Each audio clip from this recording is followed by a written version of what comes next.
क्यों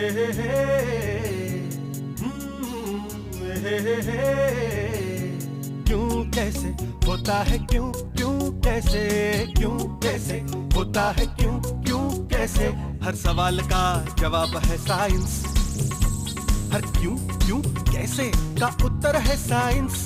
हर बात में है साइंस, हर राज में है साइंस। अरे आंखें खोल के देखो तो हर मुट्ठी में है साइंस, हर मुट्ठी में है साइंस। बाप रे, पानी पानी पानी पानी। हाँ मम्मी, मेरे तो पैर तक पानी आ गया था। और आपने वो बस को देखा, वो तो पूरी पानी में ही थी। और नहीं तो क्या, मुझे तो ऐसे लग रहा था जैसे हम समुद्र के किनारे नहीं, समुद्र के अंदर रह रहे हैं। हाँ मम्मी, और मेरे दिमाग में एक आइडिया आया है। क्या? कि जब भी बारिश आती है तो सब जगह पे फ्लड्स आ जाते हैं। आई एम वेरी हैप्पी कि तुमने ये सवाल पूछा। इसका जवाब भी आज ढूंढेंगे, लेकिन अभी नहीं, थोड़ा फ्रेश होने के बाद फिर करेंगे हर मुट्ठी में साइंस। लो जी, बारिश का इंतजाम तो मैंने कर दिया है। आप लोगों की तैयारी पूरी है कि नहीं? हाँ। तो फिर बंटी और बबली के इंटरेस्टिंग से सवाल का प्रैक्टिकल सा जवाब देते हैं। हाँ, बारिश तो पहले भी होती थी, अब भी होती है, मगर अब भी थोड़ी सी बारिश गिरने पर सब तरफ पानी ही पानी। सड़कें नदियां बन जाती है और घरों में भी पानी आ जाता है। और स्कूल में छुट्टी पड़ जाती है। यस। स्कूल में छुट्टी होने से बच्चे तो खुश होते हैं, लेकिन नुकसान कितना होता है ये भी तो सोचो। खैर, बात साइंस की है और हमारी तैयारी भी पूरी है, तो बनाते हैं मुंबई और देखते हैं बारिश की साइंस। रेडी? अड्डे में है पूरी तैयारी शहर का स्ट्रक्चर बनाने की। मान लेते हैं कि स्पंज के ये टुकड़े हैं मिट्टी, खुले मैदान, ऐसी जमीन जिन पे लगे हैं पेड़ पौधे घास फूस। हर शहर की शुरुआत ऐसी ही खुली जमीन से होती है। फिर लोग बसते हैं तो होता है निर्माण, बिल्डिंग्स, सड़कें, स्कूल, कॉलेज, दफ्तर और बाजार, अस्पताल। हर नया कंस्ट्रक्शन मतलब थोड़ी कम खुली जगह, थोड़ा और कंक्रीट।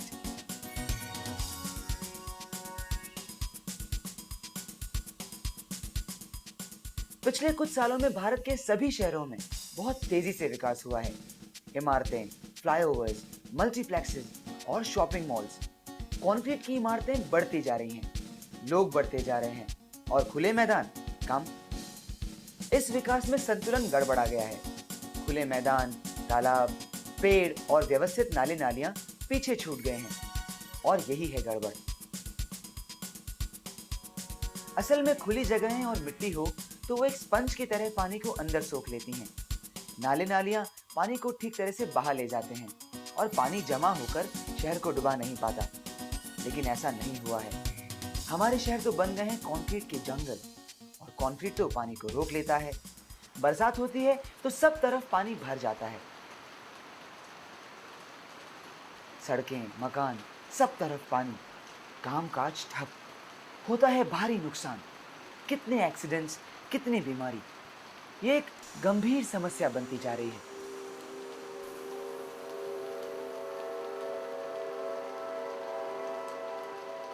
इकोलॉजिस्ट की चेतावनी है कि अगर इसी तरह असंतुलित विकास होता रहा तो पूरी दुनिया में बाढ़ और अकाल का एक चक्र शुरू हो जाएगा।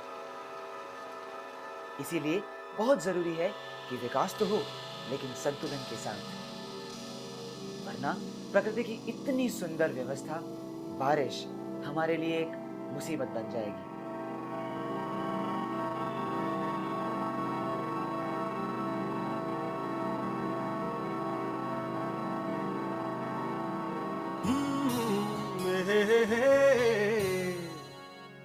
इसी बात का एग्जाम्पल हमें हमारे किचन में ऑलमोस्ट रोज ही देखने मिलता है।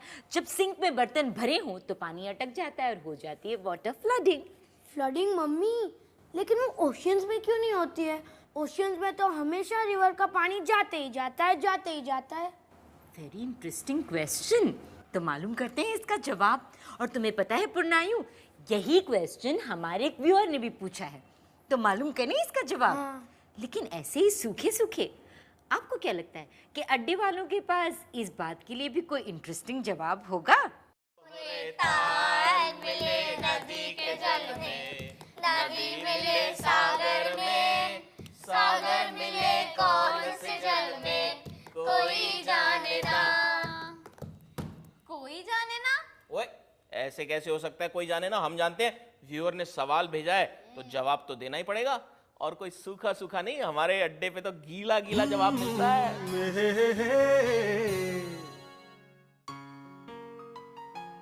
हमारी पृथ्वी का 75% हिस्सा ढका है पानी से, हमारे समुद्रों से। इसीलिए तो उसके बारे में तो बहुत से सवाल आते हैं हमारे पास।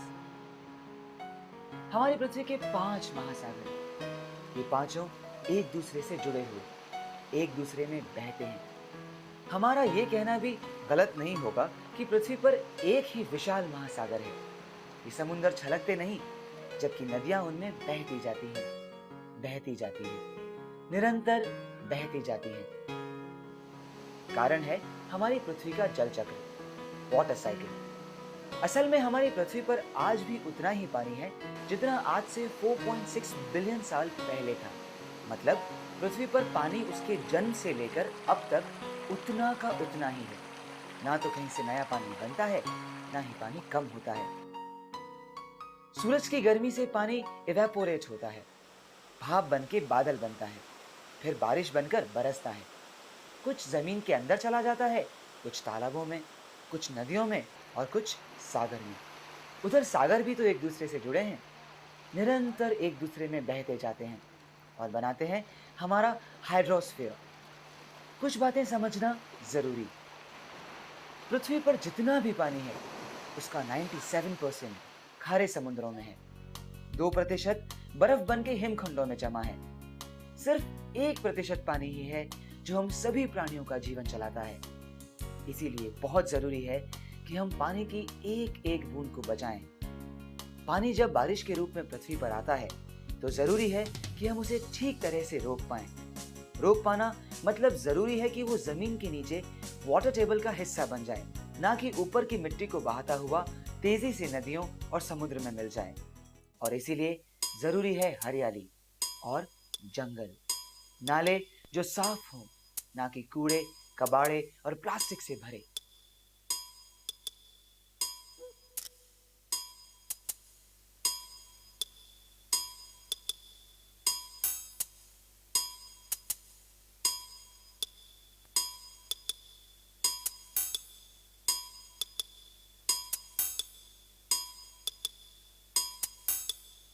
हर मुट्ठी में है साइंस।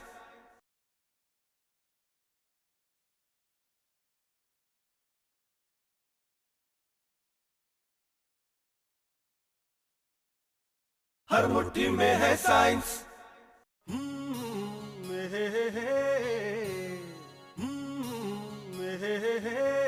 ये बड़े भी ना कभी कभी कैसी बात करते रहते हैं। मेरी मम्मी कहती है कि स्पेस में बिल्कुल ही अंधेरा है। पर भला स्पेस में अंधेरा कैसे हो सकता है? इतना बड़ा सूरज का चमकता हुआ गोला जो है, फिर इतने सारे ट्विंकलिंग स्टार्स और इतनी सारी मूनलाइट। स्पेस में तो कितनी सारी रोशनी होती है। कितनी सारी रोशनी कितनी सारी रोशनी होती है। आज इतने सारे इंसाइक्लोपीडियाज लेके फिर बैठे हो। मम्मी, इस बार मैं आपके आंसर से बिल्कुल भी सैटिस्फाइड नहीं हूँ। भला स्पेस में अंधेरा कैसे हो सकता है और मून के ऊपर काला आसमान? सॉरी मम्मी, इस बार तो आप बिल्कुल गलत हो, बिल्कुल भी। सॉरी बोलने की कोई जरूरत नहीं है। मैं तो खुश हूँ कि आप इतना सोच रहे हो, लेकिन ये भी समझ में आ गया है कि जब तक आपको ये क्यों नहीं समझाया गया तब तक आपको ये फैक्ट हजम नहीं होगा कि अंतरिक्ष में अंधेरा क्यों है। अंतरिक्ष में अंधेरा क्यों है? अपने सौर मंडल को इस तरह से देखो तो लगता है कि सब कुछ पास पास सूर्य के चक्कर लगा रहा है, लेकिन सच तो ये है कि इन सब ग्रहों की सूरज से दूरी बहुत ज्यादा है। ये तो आपको पता ही होगा कि प्रकाश बहुत तेज चलता है, 3 लाख किलोमीटर प्रति सेकंड की स्पीड से। फिर भी सूरज की रोशनी हम तक पहुंचने में 8 मिनट लेती है। इतनी दूर है सूरज। अंतरिक्ष वास्तव में एक विशाल खालीपन है, एक अंधियारा वैक्यूम। और इस अंधियारे खालीपन में चमकते चांद ने हम इंसानों को हमेशा से आकर्षित किया है। चांद के बारे में कुछ फैक्ट्स। अकेला चांद ही है जिस पर अब तक हम इंसान पैर रख पाए हैं। आधुनिक साइंस के अनुसार चांद पृथ्वी से ही बना है। साइंटिस्ट मानते हैं कि एक विशाल एस्टेरॉइड हमारी पृथ्वी से टकराया और पृथ्वी का एक टुकड़ा टूटकर पृथ्वी की परिक्रमा करने लगा। यही टुकड़ा हमारा चांद बन गया। चांद पृथ्वी की तुलना में काफी छोटा, उसका द्रव्यमान पृथ्वी से 81 गुना 81 टाइम्स कम। इसीलिए चांद का गुरुत्व पृथ्वी की तुलना में 6 गुना कम। चांद की सतह ऊबड़ खाबड़, कहीं ऊंची चट्टानें, कहीं गहरी खाइयां। लेकिन पृथ्वी और चांद में सबसे बड़ा अंतर यह है कि चांद पर लिक्विड पानी नहीं है और ना ही है वातावरण। वातावरण नहीं तो मौसम नहीं, ना तो चांद पर हवाएं चलती है, ना होती है बारिश। चांद का आधा हिस्सा हमेशा सूरज की रोशनी में रहता है और आधा अंधकार में। सूरज से रोशन हिस्से का औसत तापमान 100 डिग्री सेल्सियस और अंधियारी तरफ -173 डिग्री सेल्सियस। कहीं बहुत गर्म, कहीं बहुत ठंडा। पृथ्वी से देखने पर आसमान में चांद चमकता दिखता है, लेकिन सच तो यह है कि चांद पर अपना प्रकाश है ही नहीं। और यह भी सच है कि चांद के ऊपर अंतरिक्ष में अंधेरा ही अंधेरा है।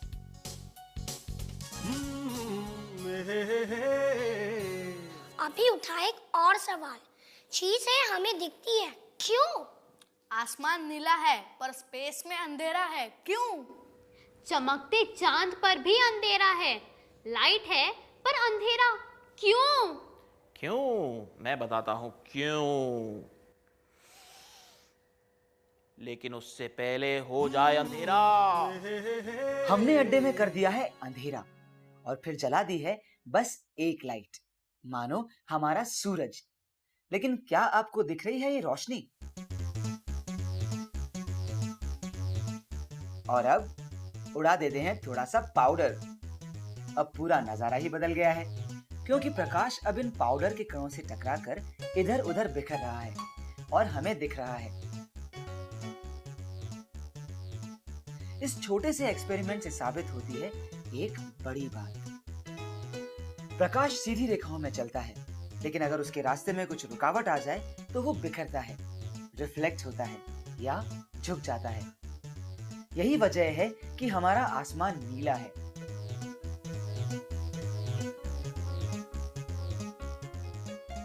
सूरज की रोशनी जब वातावरण से होकर गुजरती है तो वो धूल के कणों से और वातावरण की गैसों से टकराती है। अब कम वेवलेंथ वाला नीला प्रकाश सबसे ज्यादा बिखरता है या स्कैटर होता है। नीले प्रकाश की स्कैटरिंग सबसे अधिक तब होती है जब सूरज पृथ्वी के ऊपर होता है, लेकिन डूबते समय और उगते समय सूरज ऊपर नहीं होता। अब सूरज की रोशनी पृथ्वी पर तिरछी पड़ती है। प्रकाश बहुत गहरे वातावरण से निकलकर हमें दिखता है। ऐसे में नीला प्रकाश चारों तरफ इतना ज्यादा फैल जाता है कि जो लाइट हम तक सीधी पहुंचती है उसमें हमें नीला सबसे कम मिलता है, मतलब पीले और लाल रंग ज्यादा। अब बात चांद के ऊपर कालेपन की, अंधेरे की। ये तो हम देख ही चुके हैं कि चांद के ऊपर गैसों का वातावरण नहीं, उसके ऊपर तो है अंतरिक्ष का खालीपन। ऐसे में सूरज का प्रकाश सीधी किरणों में सीधे चांद पर गिरता है। चांद की सतह पर रोशनी होती है, लेकिन ऊपर अंतरिक्ष का कालापन। एस्ट्रोनॉट्स बताते हैं कि ये एक बहुत ही अजब नजारा है। चांद के ऊपर खड़े हो तो ऊपर बिल्कुल कालेपन में सूरज चमकता है। तो जिसे हम चांदनी कहते हैं वो तो असल में सूरज की ही धूप है, जो चांद से टकराकर हम तक पहुंच रही है। चांद की इतनी बातें, तो आज जल्दी से ज्वार भाटा की साइंस भी समझ लेते हैं। पृथ्वी और चांद एक दूसरे को अपने अपने गुरुत्व से खींचते हैं। पृथ्वी का गुरुत्व चांद की तुलना में कहीं ज्यादा ताकतवर। ऐसे में पृथ्वी के गुरुत्व से बंधा चांद पृथ्वी की मानो ताल से ताल मिलाकर परिक्रमा करता है। लेकिन दिन में 2 बार चांद अपने गुरुत्व से पृथ्वी के महासागर के जल में उतार चढ़ाव लाता है। चांद के पास वाले महासागर में आता है ज्वार, दूसरी तरफ भाटा। हर बात में साइंस, हर चीज में साइंस। आंखें खोलकर देखें तो हर मुट्ठी में साइंस। और ये बात हम ऐसे ही नहीं कह रहे हैं। कभी आपने सोचा है एक छोटी सी मोमबत्ती में कितना सारा साइंस है? ढेर सारी साइंस और ढेर सारे व्यूअर क्वेश्चंस। तो हो जाए।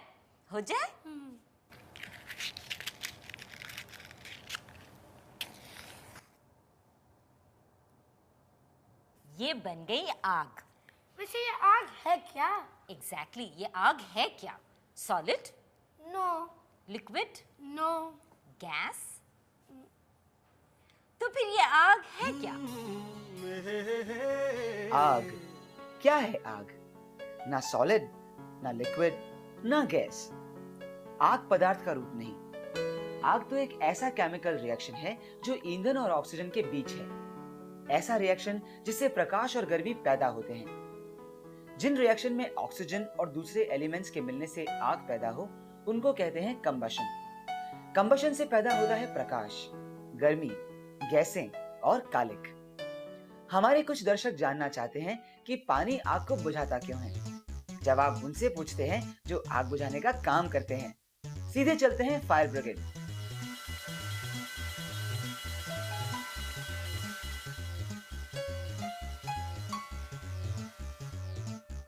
आग की सूचना आते ही फायर कर्मी तुरंत हो जाते हैं रवाना, क्योंकि उन्हें जूझना है आग के उस रूप से जो पल भर में चीजों को जलाकर राख कर सकता है। आग काबू के बाहर हो जाए तो सब कुछ तहस नहस कर सकती है। आग लगने के लिए 3 चीजें आवश्यक हैं। फायर कर्मी और साइंटिस्ट इसे कहते हैं फायर ट्रायंगल, आग का त्रिकोण, जिसमें एक तरफ है ईंधन, दूसरी तरफ ऑक्सीजन और तीसरी तरफ गर्मी या रिएक्शन शुरू कराने की ऊर्जा। इसे इग्निशन टेम्परेचर भी कहते हैं। आग बुझानी हो तो इस त्रिकोण के किसी एक हिस्से को हटाना होगा। आग को ठंडा करने में उस्ताद है पानी। वो तो मानो गर्मी सोख लेता है, चीजों को ठंडा कर देता है। इग्निशन टेम्परेचर नहीं मिलता तो कंबशन रिएक्शन खत्म, आग बुझ जाती है।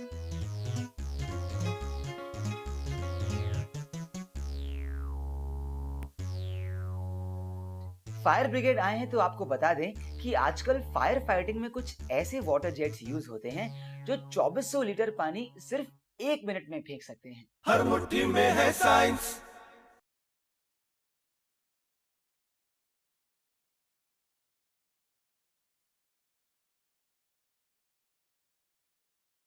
हर मुट्ठी में है साइंस। मोमबत्ती का सीसॉ बनाया है अड्डे ने। सिंपल सा एक्सपेरिमेंट। बीच में डाली है सुई और जला दी है मोमबत्ती दोनों तरफ से। ऐसे में निचली तरफ से मोम ज्यादा पिघलता है। मोमबत्ती हल्की होती है और सीसॉ की तरह ऊपर उठती है। अब दूसरी तरफ नीचे, मोम पिघलता है ज्यादा, अब ये हल्की। ये सिलसिला चलता रहता है और मोमबत्ती बन जाती है सीसॉ। ऐसा क्यों होता है ये तो आप समझ ही गए होंगे। छोटी छोटी चीजों में बड़ी बड़ी साइंस। हिट, लाइट और एनर्जी, एक्शन रिएक्शन, मैग्नेटिज्म और ग्रेविटी, प्रेशर और एटमॉस्फेयर। अरे सब समझ में आने लगा है। साइंस अंदर जाने लगा है। कुछ ऐसा ही रिस्पॉन्स आ रहा है आप लोगों से। आपके बहुत सारे सवाल मिल रहे हैं। एक व्यूअर ने तो उसके बारे में पूछा है जिसकी टांगे हैं नहीं लेकिन नकली टांगे बना लेता है। वो इतना छोटा है कि हमें दिख भी नहीं सकता, लेकिन फिर भी हम दिखा सकते हैं। ना जानवर है ना कीड़ा, ये है अमीबा। एक ऐसा प्राणी जो इतना छोटा है कि हम उसे देख भी नहीं सकते। परिवार का नाम प्रोटिस्ट, और परिवार के हर प्राणी की तरह अमीबा भी बना है सिर्फ एक कोशिका का, 1 सेल। अमीबा का कोई फिक्स आकार नहीं। अमीबा खाता कैसे है? खाता है अपने नकली पैरों की मदद से। सूडो मतलब नकली, पोडिया मतलब पैर। खाने का तिनका पास आते ही अमीबा के शरीर की जैली उसी दिशा में कुछ इस तरह बहती है कि बन जाते हैं सूडोपोडिया। अब ये खाने को घेर लेते हैं और शरीर के अंदर कर लेते हैं। खाना एक विशेष हिस्से में जाकर पच जाता है। अमीबा कैसा है ये कल्पना करना चाहते हैं तो पानी पर डालिए तेल की कुछ बूंदें। लग रहा है ना ये भी नकली पैर वाला अमीबा।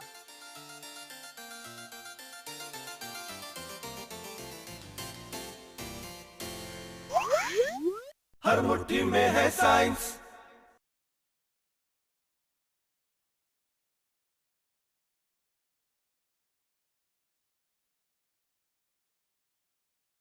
हर मुट्ठी में है साइंस।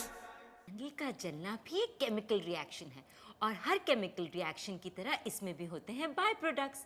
तो जब कैंडल जलती है तो क्या बनता है? यही तो पूछा था हमने एपिसोड 4 कॉन्टेस्ट 4। तो अब देखिए जवाब और रिजल्ट। मोमबत्ती के पास जल्दी माचिस आती है तो उसकी गर्मी से मोम पिघलता है।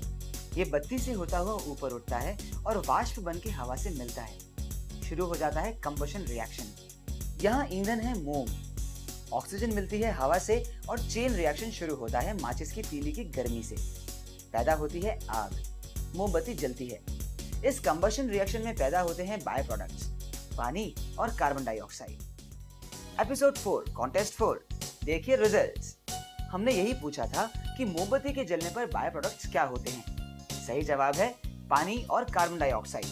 और इस बार के विजेता हैं अभिपूरन गुप्ता नई दिल्ली, विक्रम सिंह रोहतक, सौमित्र महाजन नागपुर, राजा चंद्र गांधीधाम, पंकज द्विवेदी सुल्तानपुर, जयप्रिया राव दुर्ग, आशुतोष झा पटना, सौम्यनाथ बनर्जी देहरादून, नीरज छयानी राजकोट, कृष्ण कुमार नई दिल्ली। आप सभी लकी विनर्स को इनाम मुबारक। आप सबको मिलेगा हमारा गिफ्ट हैम्पर।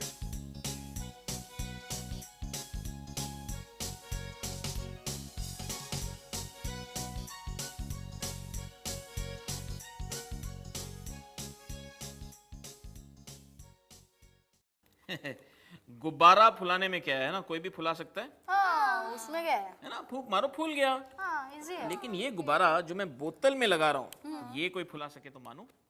मैं ट्राई करता हूँ। करो करो।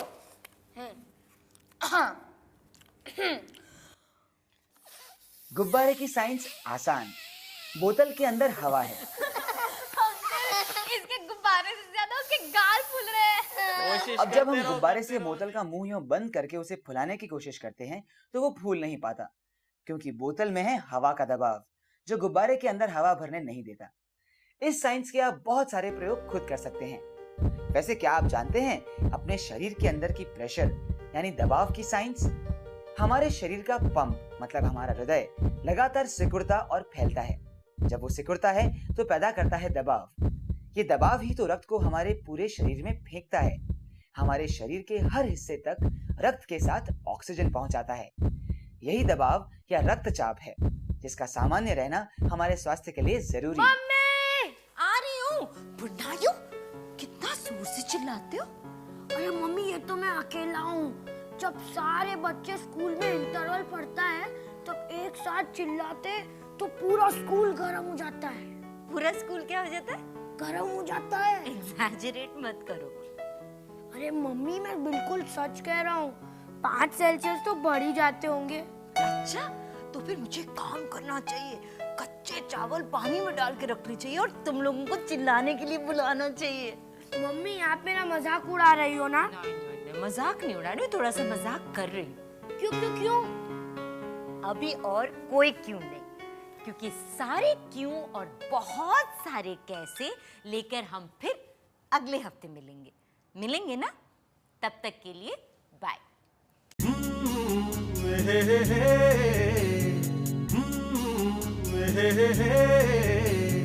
क्यों कैसे होता है, क्यों क्यों कैसे, क्यों कैसे होता है, क्यों क्यों कैसे। हर सवाल का जवाब है साइंस, हर क्यों क्यों कैसे का उत्तर है साइंस। हर बात में है साइंस, हर राज में है साइंस। अरे आंखें खोल के देखो तो हर मुट्ठी में है साइंस, हर मुट्ठी में है साइंस।